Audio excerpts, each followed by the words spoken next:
Hello, hello, hello, and welcome in to Bear With Us on the Bear Claw Media Podcast. I am Chris Bolin, joined as always by Ben Schleiger. And Ben, today or tonight, I should say very much more accurately, we're getting back into the trenches. I know O-line was a fun one. D-line, very much more a mystery, but some young guys. We have a couple transfers in, just lots of question marks here. But before anything, how you doing, buddy? Well, pretty good. We are late night, almost verging on Pac-12 territory of like early morning. So, getting it in. We're deep in the trenches just for you Bears fans. But yeah, D-line, massive human beings. Not as Literally. massive as they could be on the defensive end, it seems like. That's true. That's true. Most of them have ate their meals, but there's a couple we kind of hope go to Holmes Dining Hall twice, 3 times, maybe even 4 times. Like, guys, load up. Golden Corral, your best friend, Cracker Barrel. Go find out what that is. Get after it. Like, yeah. I don't know. I know that we mostly use D linemen as like edges, and it's a nose tackle combination, but like some of these sizes I'm on here, I'm like, okay, we have how many linebackers? Man, we could really donate to them. But that's fine. It's okay. Won't be judgy. But I will be judgy on like who who are we looking for? Because I'll read off the list here, but like we graduated and or sent off the whole D line, the whole starters. So now we have to pick up the pieces and be like, who's next? Yeah, it's a very like a lot of turnover in this group. So we have a lot of unknowns. There's a couple people coming back that we know will likely contribute. Ezra Ekibon was on that Big Sky preseason ballot, and I've been impressed by what I've seen from him. He's quick off the edge, has a good pedigree. Saw him give exactly 1 rep in a spring practice. Looked fantastic. I kept waiting for him to come back up. Never did. Probably battling some sort of lingering injury at the time, but hopefully shouldn't be an issue by the time it actually comes around to playing games. Brooks Melee. I like to say Melee because that's a fun name. He was hurt for a good chunk of the beginning of last year, came back towards the end. Didn't really get it rolling, but I imagine they expect him to be a pretty big contributor. And then personal favorite of mine, Levi Little. He's one of those transfers in, but he was one of the ones I pegged immediately as like a guy that I was keeping an eye on. So, and I've heard Lamb mention his name a time or two, kind of throughout the spring and into this fall. So I'm expecting him to at least contribute. But as we were kind of talking before we started recording here, I see why they brought in a couple transfers. A little bit undersized, very young, but also not completely inexperienced. Because as whatever you want to say about last season, by the end they did do a pretty good job of getting some of these young guys some game reps, getting them into situations where maybe now that they're expected to actually contribute while keeping their red shirt, now that they're red shirt freshmen, uh, they won't be so green as they could have been had they not experienced that 45 to whatever ass whooping at Portland State, and the same with the one before that, and same with the one before that. Yeah, that's a good breakdown of who we have to look forward to of returners from last year. Obviously, the ones bringing in and the young bucks coming up. You're all going to need to compete in camp. That's just it is what it is.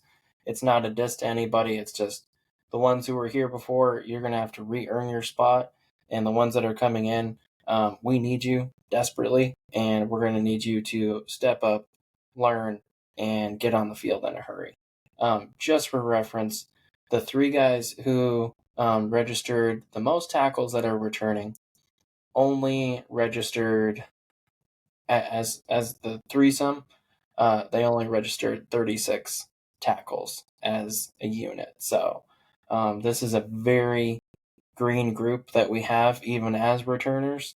Only 7 guys registered a tackle that are of this 15 that were with us last year. So, and some of those, like, you're digging deep, like going down the list, like Solomon Wake's three tackles. I think there was one further down there.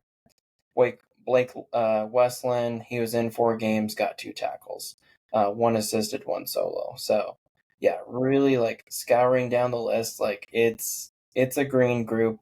The Big Sky's gonna know it's a green group. So yeah, it's gonna be a lot of learning who these guys are and what they're made of. But I'll just go through the list real quick and let you know who's here that we know of, and just hoping that these guys turn into stars, because we that was kind of our, maybe not our shining light on defense last year, but really some unsung heroes for sure with who we got last year with Sam and Jordan and Michael Jordan. You know, between those guys, I think they really limited the bleeding in a lot of games. So hopefully these guys can too. Ezra Akupon, you already talked about him. 6'3", 245. He's actually a local guy.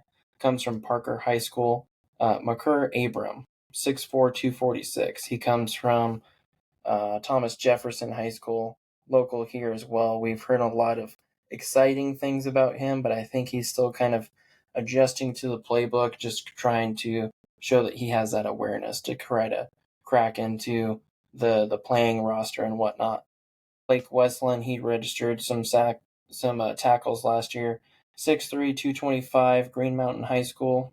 Andres Rodriguez, 6'1", 300, a Cali High School. He's one of the College of Sequoia boys that's coming in. Dominic Butts, 6'5", 240, comes from Johnstown. Didn't play at Roosevelt, played at Severance.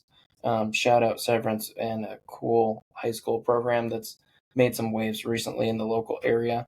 Brooks Melee, 6'2", 300.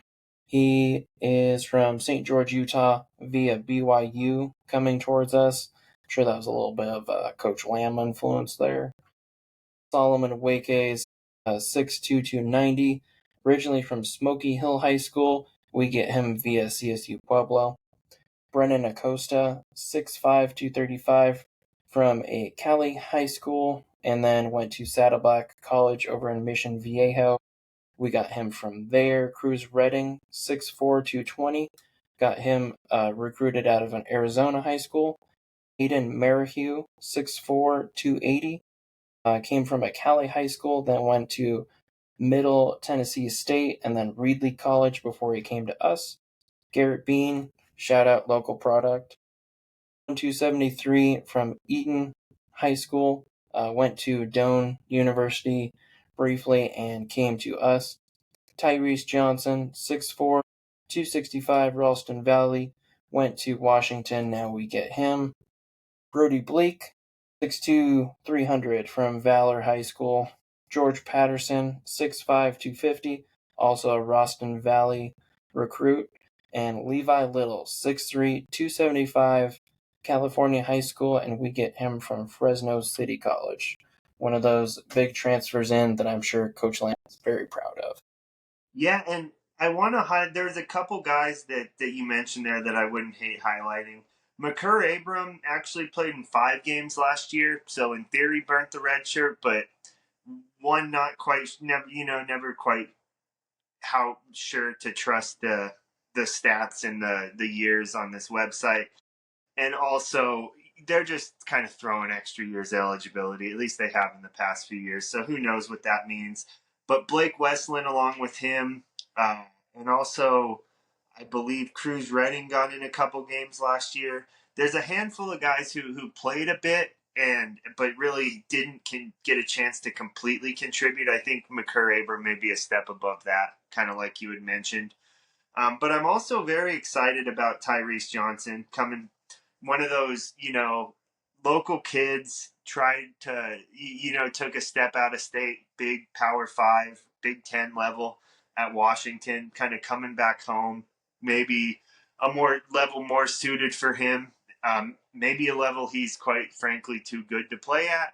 maybe he's at a level he's not good enough to play at. There's a lot of question marks still because he didn't get on the field at Washington, but I think there's a lot of promise there. Aiden Merrihew, a similar situation, but he went above FBS at Middle Tennessee State, then to Reedley, like below UNC, so maybe kind of level finding its water there. And Brennan Acosta and Andres Rodriguez. So a couple more transfers that you're just never quite sure what you're looking at, but the coaching staff saw something that made them think they can come in and play right now because they're not going to be quite on that same developmental path as some of these younger guys. Yeah, I'd say that's a fair way to put it. Also, here's a hilarious, just kind of nerdy error that was never fixed.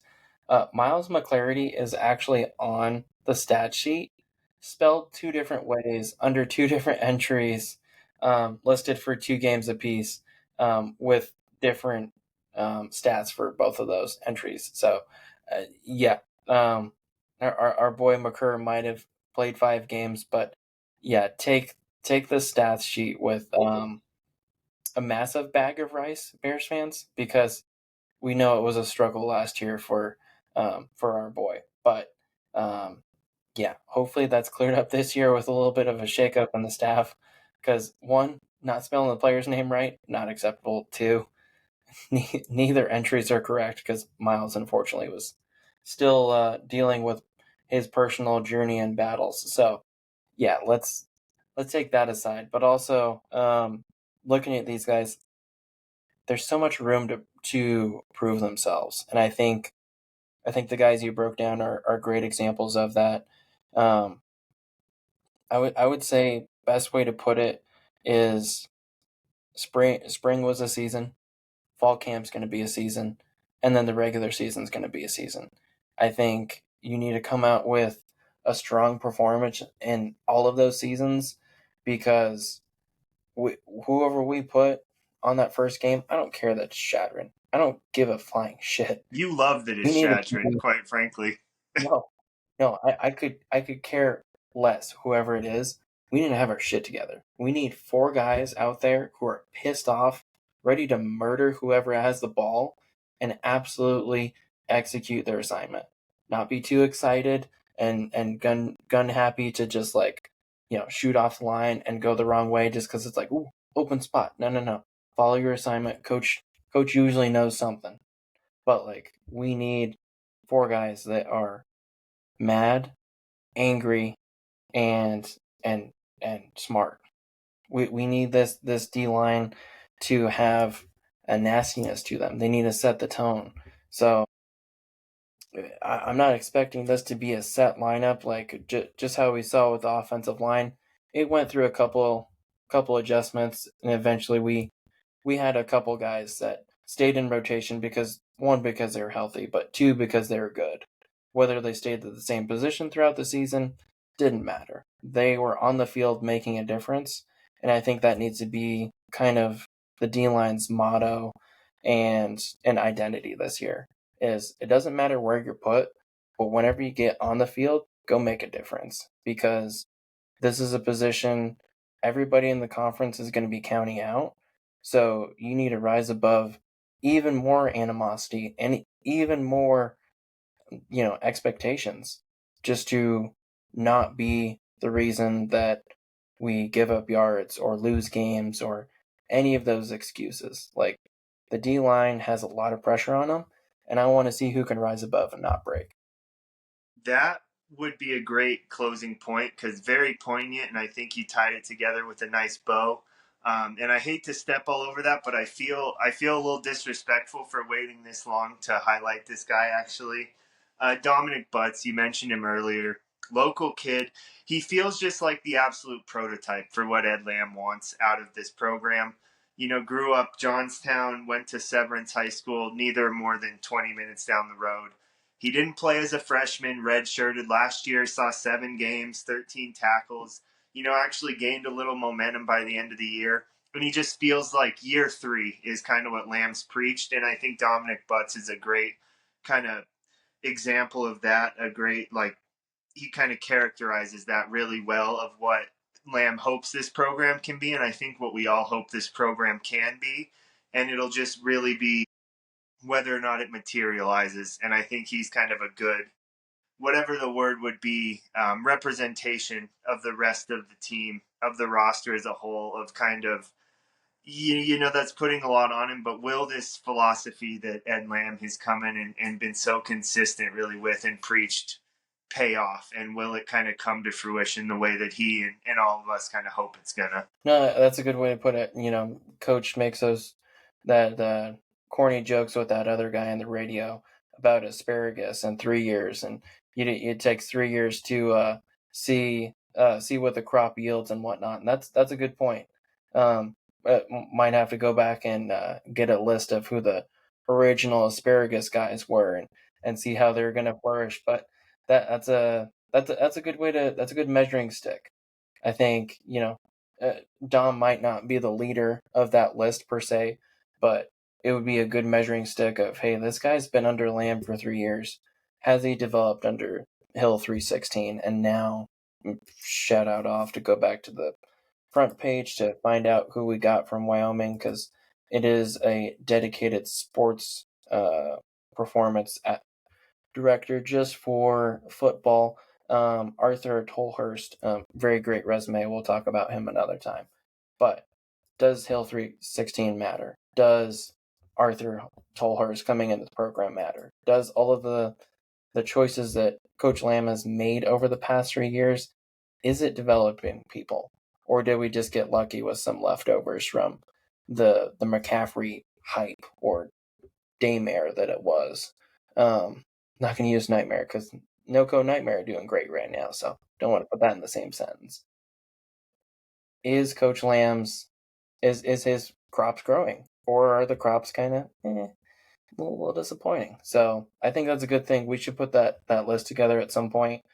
But I think he's a great example of, this is a position that I think is open for business. The coaches could disagree. They could say, I don't know, these 6 guys are going to play and rotate, and whoever needs a water break can sub in. But I think Butts is a good example of, like, he's been doing it the right way as far as we can see. I think that the asparagus draft is a good gimmick for the season preview, maybe, or at least a good gimmick for a piece of it. Because I like that idea. Who are the guys we should really be keeping an eye out for, like taking that year 3 jump and being contributors in a way that maybe we wouldn't expect, maybe we are expecting. So maybe a little bit of a tease there.